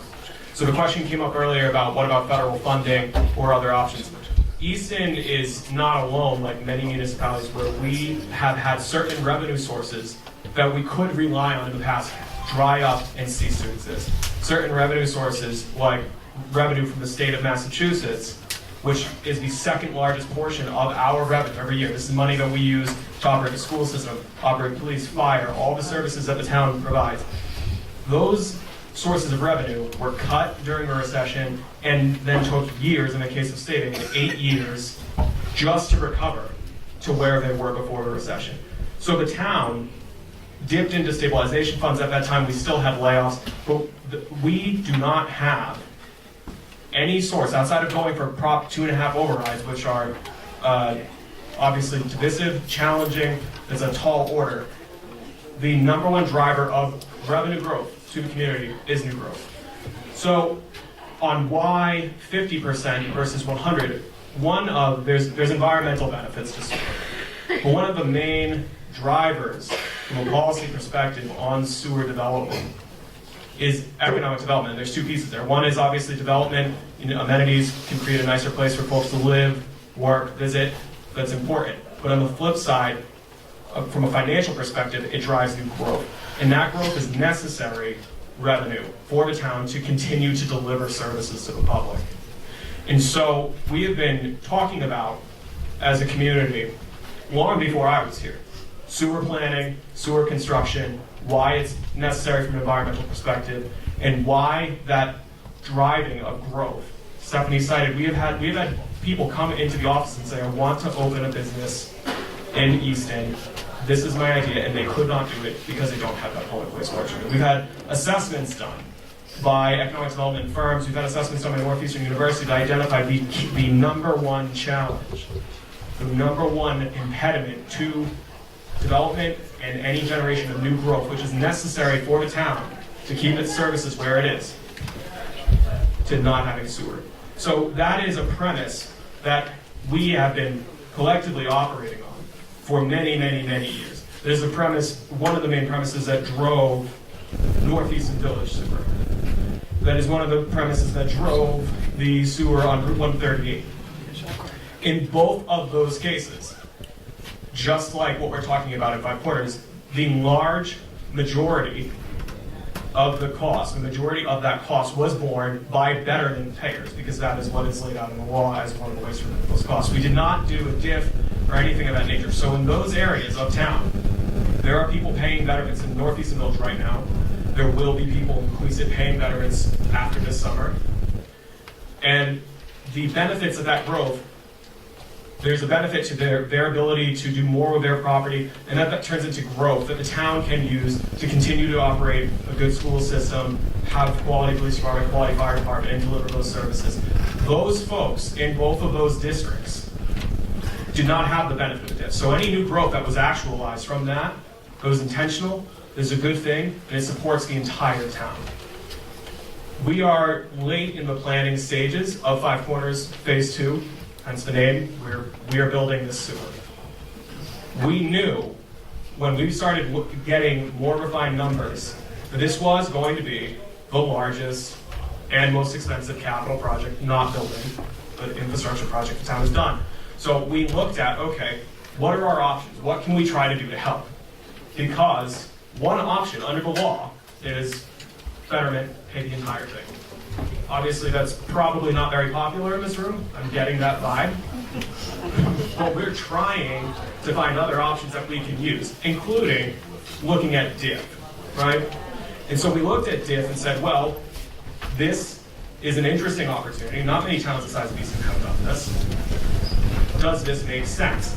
Understanding the entire time that this is a real proposition for the voters to consider. Because while I fully understand that for folks who this has a direct impact on the betterment assessment, there are folks outside of the sewer district who in previous sewer projects have seen sewers be constructed, the majority of that cost collected through betterments, and the new growth benefits everyone. And so someone could look at that and say, well, a proposal 100% of new growth for 3 decades, there's an opportunity cost there. So to be clear, there is not, the DIF doesn't propose taking any money out of the existing general fund that the town has. It looks at an increment of future growth. However, it is a legitimate counterpoint to a lot of the sentiment we're hearing tonight for someone to look at that and say, well, wait a minute. You're saying 50% of growth that otherwise would have gone to the general fund. If $10 is going to go to the general fund, that could be used to support schools. You're saying now only $5 will go to the general fund, or less, depending on the increment selected. So there was a question there of what is an increment? What is a percentage that can try to do 2 things? And we know it will not please everyone else. I'm in the wrong job, frankly, if I'm trying to do that. But what is a percentage that can accomplish 2 somewhat competing and really challenging goals? The town has had a structural revenue problem for many, many, many years. Some of our major revenue sources, like state aid, have dried up. They increase usually about 1% a year. So we need to drive new growth. We also want to do what we can in addition to seeking grants and using other things like general borrowing from town's capacity of this project to reduce that betterment. So what can we do? And the 50% increment, the rationale there is that that is an increment that can do two things. One, it can meaningfully reduce that betterment estimate, as we've talked about tonight. We think from up to 32,000 to about 25,000. I understand that that is still a large amount of money, but that is equitable and close to what Queesit paid per betterment. So it could accomplish that while doing another important thing, which is not obligating every single new dollar of growth for 3 decades from a major growth district in town, because those are dollars that then cannot support existing services, support the schools, support police, support fire. So that's why you see that increment. I understand that there are different views on that, but we felt that that 50-50 increment was valuable because it reduces the betterment, but it does not overextend the town. Because if we do a 100% increment, and we were to update our financials and look with the finance department and say, okay, what does that increment look like? Say we bring in $14 million in the next 30 years. How much bond can that pay for? And we go and we leverage ourselves to that extreme. First of all, so take that opportunity cost of any services that cannot be supported. Take that, that's a given, and move that aside. Then, what you end up in as a community is a situation where you have leveraged, in this case, that would be about $500,000 per year. You have $500,000 a year in debt payments that you are making projections to pay for. And so then if you have a lean year, and you need to pay that $500,000 out of the town's general budget, that's a real problem. We do not have the meat on the bone to support that. And so it's worth conversation, but you would be asking the voters of town meeting, you'd be asking the professionals of town to look at kind of a pro forma that would basically build in a lot of exposure to the town's general fund. In the town, unlike other governments, we can't deficit spend. We have to produce a balanced budget every single year. Right now, we're trying to balance the budget for fiscal 20, and the preliminary cut of that showed a nearly $2 million shortfall that we're going to need to adjust our spending, look at our revenue, and we're going to produce a balanced budget for May. But if you think about that, a $500,000 obligation, assuming this 100% increment, $500,000 could be a devastating blow if we over-leverage that increment, and it doesn't, which was. So I apologize if that was an overly wonky explanation, but that is what is informing the figure. We think that that's a number that can reduce the betterment, but not over-leverage it and expose the town. Would folks prefer a line? How do we want to? Line up. Let's do a line. Go ahead. Who wants to go first? Hi, Jesse Blaze from South Street. This is going to better the town. Why isn't the whole town paying for this? Going to be a tax.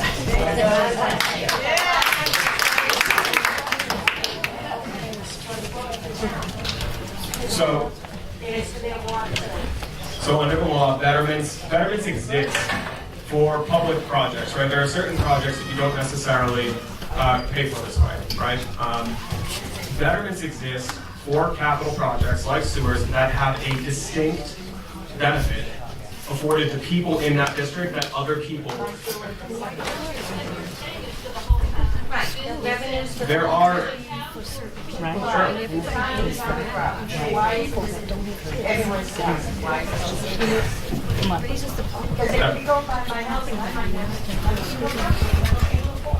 That's right. But under the law, sewers are treated as a special benefit.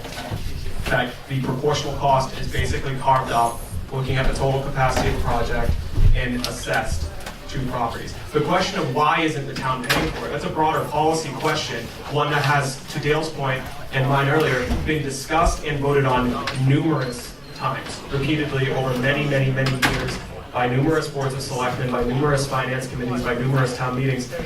As just a matter of our financial abilities, the town's capital budget could not support a project like this out of it. That, again, that is a policy choice that has been made for years. We now have two, well, one sewer is completely done, one is wrapping up, that are being financed through betterments. It is an allowable method to do it, and that is the path the town has chosen to do.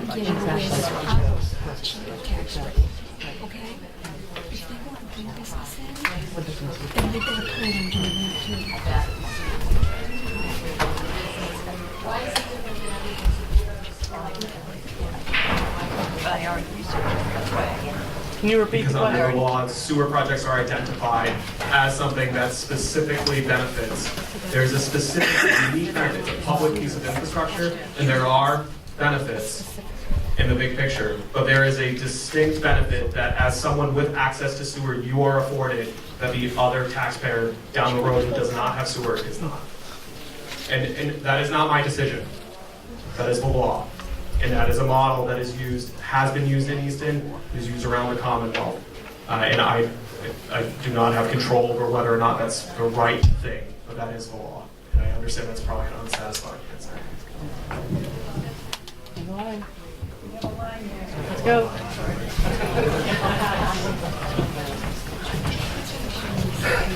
Hi, Roxanne Sanchez, I'm a Gaslight as well. I guess I have a couple of questions around the proposed or the anticipated revenue. So we're talking about 14.2 million.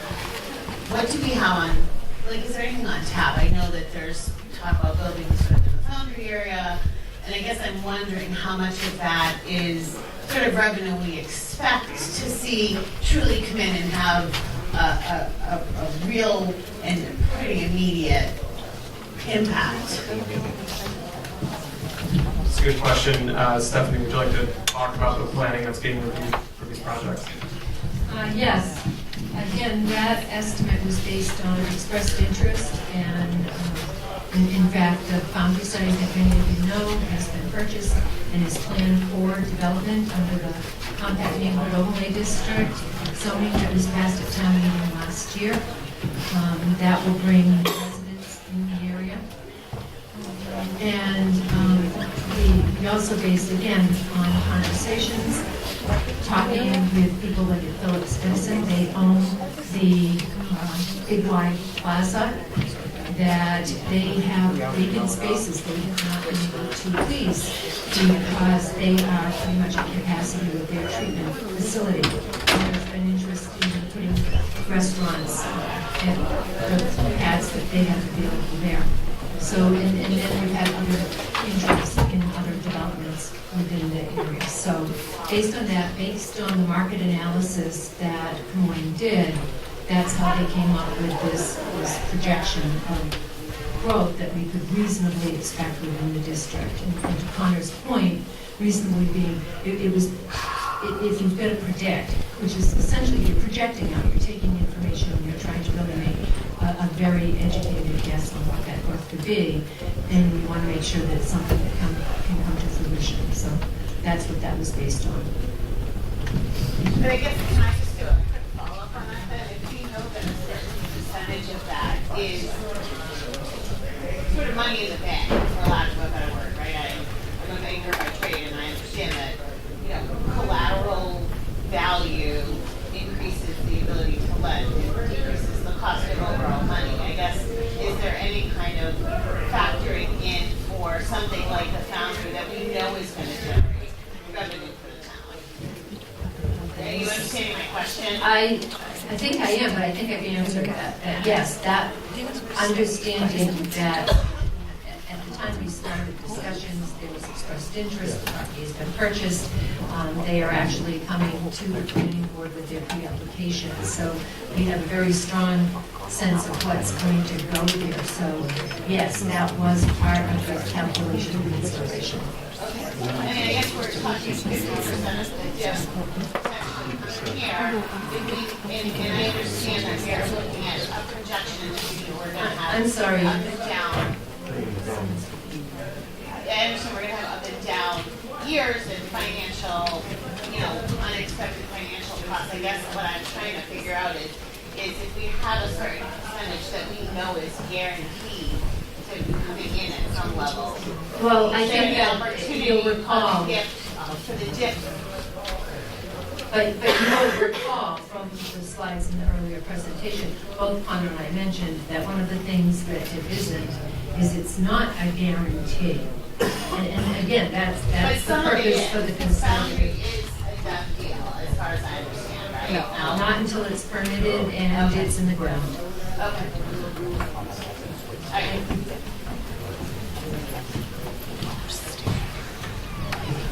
Carol Nessler, 37 Mechanic Street. I live in the first district.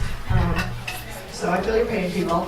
But it sort of segues into some of the questions I have that are more financial, shockingly. So when we talk about the 14 million and the 7 million that's getting split, one of my concerns is the type of growth we're going to have in the district, because one of the reasons we don't basically want to give away all of the growth is because there are incremental costs to growing the community. You're going to need more police and fire and roads. And we're talking about potential development at the Foundry site, correct? And potentially, I don't know, 77 homes, is that a good number? So let's say we get 30 new school kids at $14,000 a year. That's more than half of the new growth potentially, correct? So I'm not sure. I'm concerned about ignoring the incremental costs that are going to come with this growth, that we're going to be pulling money out of the operating budget and then create new deficits in our operating budget. Because none of this is going to be, this is not free money. This is going to come with expenses that go to the town, like police, fire, school, teachers, and things like that. So I'm a little concerned that we addressed that at all. So, thank you. So that's a good question about the impact that development has on spending. But whether or not housing comes in, which people have a right to do, whether or not somebody expands a property and that incurs a cost, that happens independent of this DIF. The adoption of a DIF plan does not say that housing must occur. Again, through numerous public bodies, planning board, town meeting, there has been zoning adopted with areas identified that could make good sense for housing. So yes, of course, there's a potential for an incremental cost on services whenever you have new folks move in. But as we've seen in the past decade, the town is trying to do a lot of different things at once, including looking at housing. Again, that was a citizen process, the Envision Easton Master Plan. With the towns striving to reach the requirements of 40B and diversify our housing, we have not seen school age enrollment go up. It's actually gone down in the past 10 years. But take that aside, even if a certain housing project, it's going to go through the planning board process, which is their right, and if the planning board approves that, then that's something that's going to be built. So the DIF, you are correct. More folks can need more services, which can translate into certain marginal increases in cost. But establishing a DIF or not does not obligate those service expenditures. It's sort of like how establishing the DIF or not does not change how the sewer is being constructed. Putting the DIF into place does not guarantee a certain housing project. So I hope that's helpful.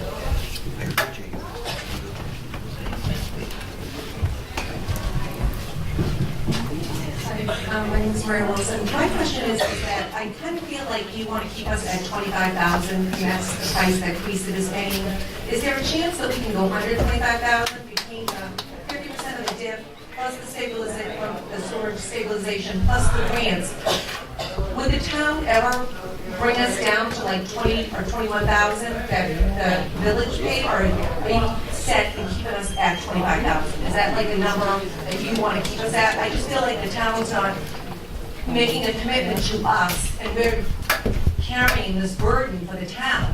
And I just feel like we should be getting as much money as possible. And I just feel like 25,000 is just a number being thrown out there, and I just want to see that number dropped.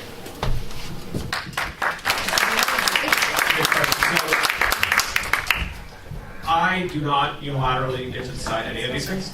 So me presenting that we believe it could be 25,000, I'm trying to give numbers that I think are achievable because I understand how important this is, and I understand that it would not be responsible to try and overpromise something that the town can't deliver. What the betterment ends up being is going to be driven by a lot of different things. DIF will have a very large impact on that, but the betterment's going to be driven ultimately by what the project costs. Realistically, do I think the betterment's going to be $20,000? No, I do not. The betterment forecast that we gave in October was early, and that is indicative of this project's cost. So Northeastern Village was built many years ago. It was a smaller project, construction costs were less. Every project is unique.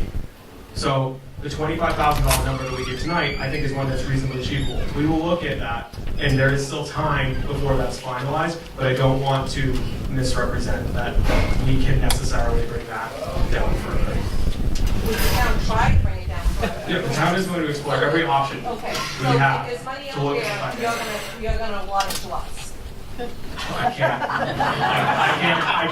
bind the town to that. No, but I'm just saying that if there's, like, it's specific for the betterment, that you would, like, not put it into construction costs of the water main that's going in on top of it. No, the water main is a discrete project that is funded out of the water enterprise use fees. The sewer project, you are not going to bear the cost of that. So we're going to do everything we can to find every dollar we can from every source to help support this project. We're not going to use the betterment, and it can't be. The betterment cannot be used for other projects. But I can't promise or bind certain future hypothetical. Well, I just don't want the town stuck at 25,000. Well, we got them to 25,000, they should be happy. You know what I mean? Believe it or not, I did not come in here tonight expecting everyone to be happy. No, but I just want to know that the town really wants to bring this under 25,000. Like, you know, but I just feel like we need to, I don't want to say, okay, well, we got to go 25,000. We're going to continue to look at the not responsible to honestly or this is an estimate. So we're doing everything we can to that. That was mine. So, to be clear, our group is advocating for a higher percentage, a higher amount of funds to be applied to this project. We're also mindful of that. Part of the reason we've had some of the meetings with, 100% of zero, is zero. So in other words, we get nothing from the DIF if we don't get it approved at town meeting. So I'm really hopeful that everybody here is going to be at the April 4th meeting at the Board of Selectmen and at the town meeting on May 20th. And you're going to get everybody that you know to come out, educate them about what's going on and why to vote for this. The tension that I think you're seeing on this, Connor, is that folks have a sense that this district, which is a little bit different from Northeastern Village, is being done for the principal driver of trying to help the town close a budget gap. And it was a town override that the town voted as a whole, it was going to be spread the town against. And our district is feeling like an enormous burden, as Neil was talking about, on the shoulders of having to bear the burden that the town as a whole did not vote for. So I'm hoping the town voters out there will keep that in mind. And again, this was, the driver was to grow the new growth, and our folks are mindful of that. They want to have money to apply to schools and make sure there's enough teachers and so forth. But we are hopeful, as Maria said, that the town will help work with us to try to maximize the amount of funds, and we in turn will work to try to get the DIF approved. If all of our folks show up, I don't know how many folks typically will come to an annual meeting like in May, but I think we'll have a substantial chunk of folks here, and it's important for everybody to come out and vote. Because this is being recorded and televised, I do just want to be clear. This sewer project is not in response to an override, and whether an override happened or not. Just to be clear about it, we have been planning for many, many years, and it's been identified years ago before the most recent override. So those things are interrelated, as so much of this is. But it was not a policy decision when we vote yes on the override, or we're going to vote sewer and stick people better. So I just want to be clear about that. Thank you.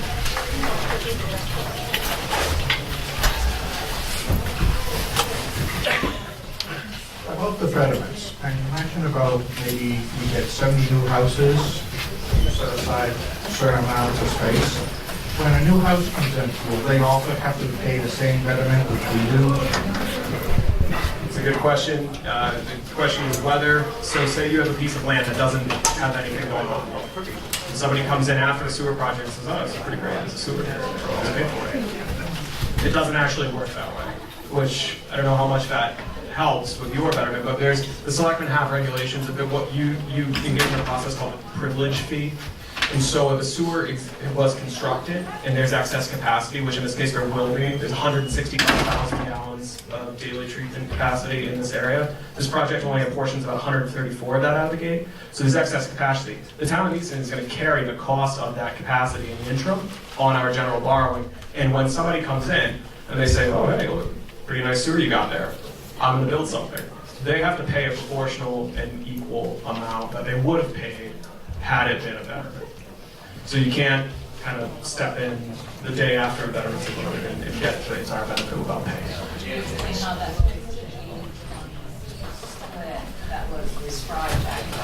Sure. So the finance model that Woodard and Curran put in a draft memo that we shared with everyone back in October looked at some cost allocation. And so what the town has done, again, in Northeastern to a much smaller degree, but Queeset to a very large degree, and on a percentage basis a larger degree, is that we hold on to a certain portion of that sewer capacity that can then be sold as a privilege fee in the future to someone who is going to improve or expand a piece of property. And when the town does that, we do not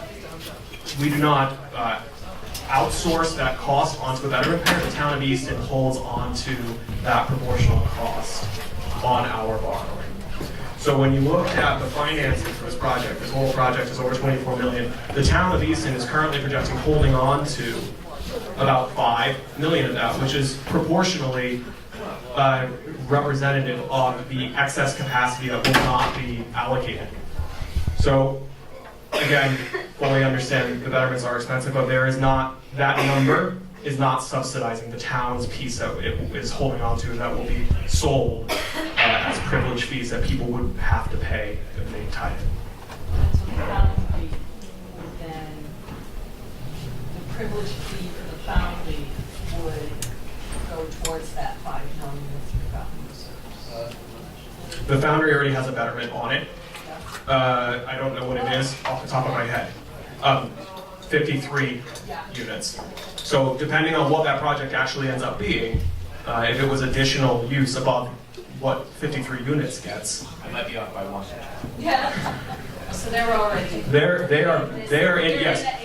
They are in, yes. Yeah. So one of the things that you look at with these is available use based on zoning, and because that compact neighborhood overlay zoning is there now, it is reasonable to expect that something about the value of 53 betterment units could come in. Thank you. And I just want to note the time. We're approaching 9, so if folks do have questions, just raise your hand and we'll try and wrap up shortly. I'm Jenny Murray. I represent my mom who lives right in Five Corners. But my question, I don't understand the bid process. So if somebody, the contractor is awarded a bid, are they held to that bottom line, or can it be like a big jig in Boston and kind of go explosion? I'm going to have the DPW director answer that. Oh, because of time. So our construction projects are done on a unit price basis. So we have a total bid price, which is an estimated units. If there was a lot more ledge or conditions changed, there may be change orders. So when we open the bid, the number that we have for the contract isn't necessarily the final contract. We will have to go through the construction project, determine what was actually needed to be done, how much rock was actually in the ground, and it may go up or down. We usually have a contingency. We do have a contingency built into our project cost, but that's why Connor alluded to that we have that sewer stabilization fund, and we don't want to necessarily allocate all that until we know the project costs.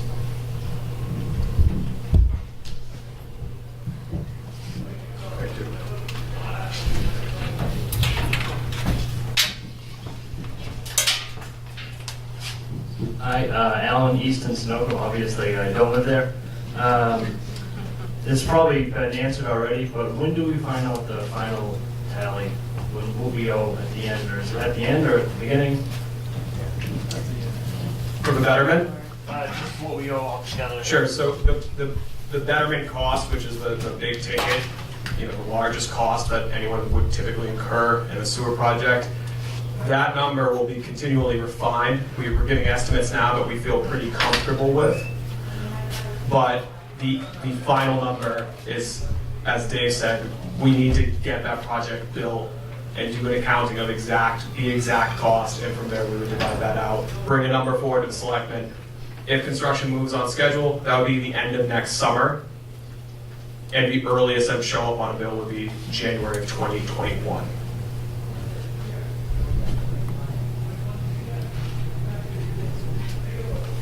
I have a question. So you said that you have bids already coming in, is that correct? I'm not sure the exact schedule. Dave, do you want to touch on that? Sure, the project's going out to bid now, it's being advertised for bids. Bids will be opened later in April, and then from there, it's an award process. We have to get state approval, because we are getting state loan funds for this. So there's multiple approvals. We'll have a contract awarded probably in May, and then construction would begin probably in June, July. And we're actually proposing another meeting with the contractor to give everyone an update on exactly what they're proposing. We have a schedule in what we anticipate, but it really is going to be contractor dependent on how many crews are going to have working and how they're going to phase the project. So we'll have some more information for everyone as we have a contract on board. Thank you.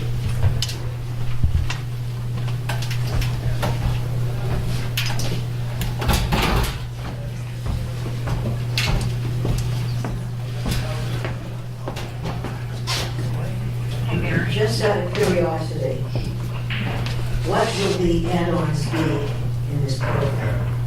Is there known on any kind of work done by the improvements made by the city, state, or town projects? They always have add-ons. In other words, let's say the project is $1 million. The add-on might be $9 million. That's what it increased the price of everything. You have to think about that too. You're going to be making bids. To be clear, so we have to follow a really prescriptive, clear process in the law, right? We put with estimated price, how we get that. So is your question on what do we anticipate the change orders to be? No, not the change order. Before you start the project. Are you referring to add alternates? So let's say like the big bid. It started out with $3 billion. What did they end? $12 billion. This is all I'm saying. Point well taken, but to Dave's point, we're going to get those numbers. You have to think about it. We absolutely are, and that is why that estimate includes a contingency in there, because again, we don't ever want to put ourselves or any of you in a situation where we are overly optimistic and say, hey, you know what, we think we can get this done for this much money without a contingency in there to account for the variability in the market price of construction and things of that nature. That's before the contingency. You know, you put in whatever it is, but they already have whoever's making the bid, have their extras in somewhere along. That's all I'm thinking of. What's the question? I'm sorry. Regarding change orders that happen with public construction projects.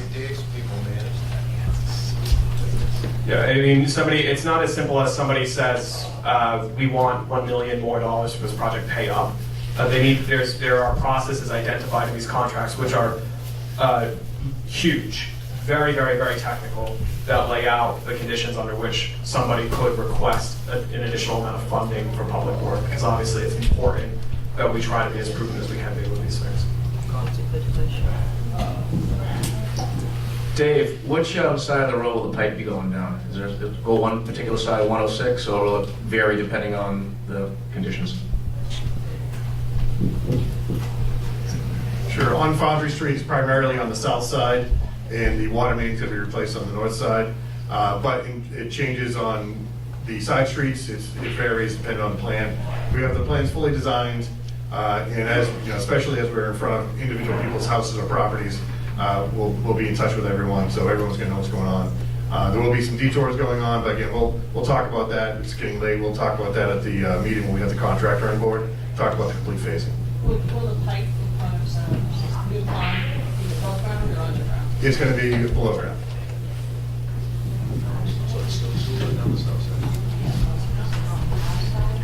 Okay, well, if there are no more questions, again, I want to reiterate what I opened with, which is that I really appreciate and admire the time and energy you folks are spending on this. You know, this has real impacts for all of you, and you do not need to be here. You're taking time out of your day, in addition to your job, so organize and communicate with us and same time. So I really appreciate that. We'll feed that information back. We'll put it online and advertise it for the before the meeting. We'll continue working on this and reviewing it under the normal town meeting process. Town meeting will be the 20th. After that point, we'll have bids, we'll know if we have DIF or not, and we'll start looking more closely at betterment, we'll have another betterment workshop, we'll invite you all in the mail, and we'll keep working together on this. I appreciate your time.